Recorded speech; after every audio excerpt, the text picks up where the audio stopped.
Nous allons faire tout ce que nous pouvons pour nous concentrer sur les cibles. Quand je parle de cibles, elles sont vérifiées à différentes reprises afin de vérifier qu'il s'agisse bien de cibles du Hamas. Ils sont actifs dans toute la bande de Gaza. Le Hamas est actif dans toute la bande de Gaza. Nous avons lancé un avertissement à la population. Tous ceux qui savent que des agents du Hamas se cachent dans leur proximité, dans des bâtiments, dans leur lieu de travail, nous avons dit à ces gens de fuir, car les agents du Hamas sont des cibles. Nous avons demandé à la population de fuir dans le cadre de notre réaction aux attaques barbares faites contre notre population. Il est possible qu'il y ait d'ores et déjà des dommages collatéraux, des gens qui n'ont pas quitté les zones touchées par les bombardements et qui se sont trouvés être victimes. J'espère, je prie pour qu'il y ait aussi peu de dommages collatéraux que possible, mais très honnêtement, je ne peux pas vous assurer qu'il n'y aura pas de l'autre côté de morts innocentes non plus. Vous avez dirigé des opérations extrêmement audacieuses, vous-même parfois déguisées pour aller tuer un certain nombre d'activistes terroristes. Aujourd'hui, est-ce que les éliminations physiques sont utiles? Est-ce que Israël promet que tous les chefs du Hamas seront personnellement repérés, visés et tués? Bien sûr, ce sont des cibles légitimes. Ces personnes ont organisé, commandité, supervisé une opération cruelle. Si vous avez vu des images, vous allez ressentir, vous allez faire l'expérience de cette horreur et des atrocités commises. Ainsi, ils sont, en raison de leurs propres actions, nos cibles légitimes. Ehud Barak, dans l'histoire de ce qui s'est passé ces dernières décennies, vous aviez créé des unités très spéciales, la Cerise par exemple, qui permettait d'infiltrer les territoires palestiniens, d'avoir des oreilles et des yeux, des agents secrets. Qu'est-ce qui fait que cette fois ça n'a pas marché? Qu'est-ce qui fait qu'Israël a été surpris? C'est un échec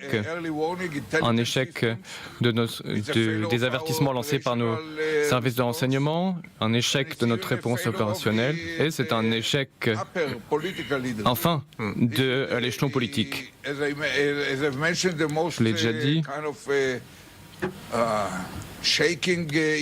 c'est l'événement le plus bouleversant de notre histoire, mais nous allons nous en remettre, nous allons nous relever et nous allons faire la lumière sur tous les détails de ce qui s'est passé. Où les échecs se sont-ils produits? Quelles ont été les défaillances? Qu'est-ce qui a pu mener à ces attaques? Mais dans le cas de 73, dans le cas de Pearl Harbor ou du 11 septembre, dans tous ces cas-là, il y a eu différents avertissements, des informations, des renseignements fragmentés qui n'ont pas été combinés et comprises pour donner une vue d'ensemble précise de ce qui allait se passer en raison du fait que les gens pensaient en silo, en raison de l'aveuglement, en raison de la routine. Les êtres humains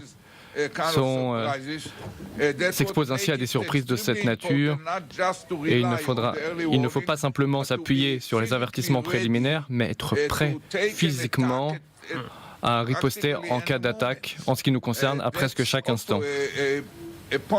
C'est un point, me semble-t-il, où nous avons également été défaillants, mais nous sommes déterminés à apporter les correctifs nécessaires afin de faire en sorte que cela ne se reproduise plus jamais. Là, une partie de votre famille a disparu lors de la Shoah à Treblinka.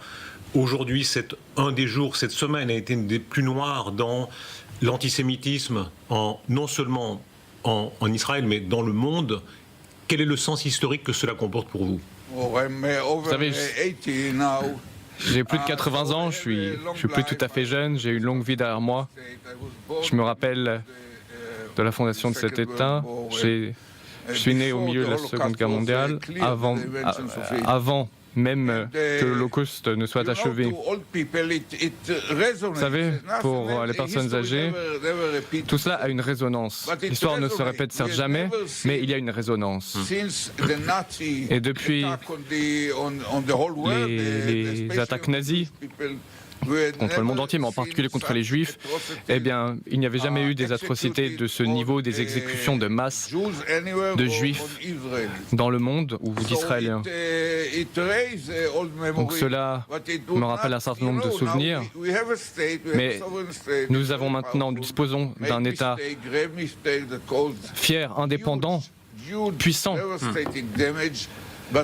qui a subi des dégâts considérables, énormes, mais nous allons continuer à vivre tout en faisant en sorte que ce qui s'est produit ne se produise plus jamais, et c'est précisément ce à quoi nous travaillons maintenant. Un mot personnel encore, Ehud Barak. Vous le rappelez, vous êtes un monsieur de plus de 80 ans maintenant. Vous avez incarné l'audace d'Israël, cette scène qui reste dans les manuels où, déguisé en femme avec une perruque, vous partez pour aller combattre et tuer un terroriste. La vitalité d'Israël, ce qui fait qu'Israël a été si longtemps redouté. Est-ce que c'est encore là? Est-ce que vous avez encore cette force de renaissance? Oui, l'esprit est toujours là. Nous le montrerons. Les gens attendent toujours que les événements du passé se répètent, que les grandes actions du passé se répètent.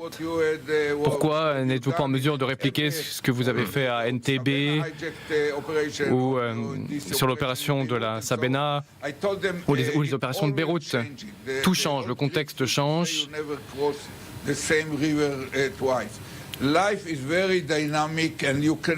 vie est dynamique, on ne peut pas répliquer ce qu'on a fait par le passé. Il faut toujours trouver des nouvelles solutions qui s'adaptent aux situations concrètes du moment, aux événements, aux conditions du moment, afin de résoudre les problèmes, de défaire Al-Qaïda et les mouvements de même nature dans notre entourage. Et ce, sur les modalités de 2023, pas sur les modalités de 73 ou de 48. J'aimerais ajouter une remarque personnelle. Nous avons entendu le discours du président de la République, Macron. Il a été apprécié.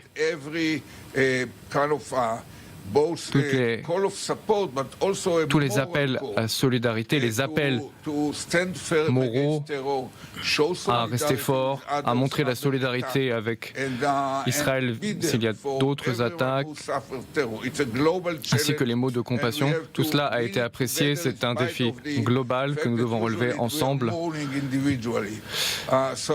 et ne pas tomber ici dans les approches individuelles. Et au nom de tous les Israéliens ici en Israël, je tiens à remercier le président Macron pour ses mots, ses paroles émouvantes. Ehud Barak, merci beaucoup.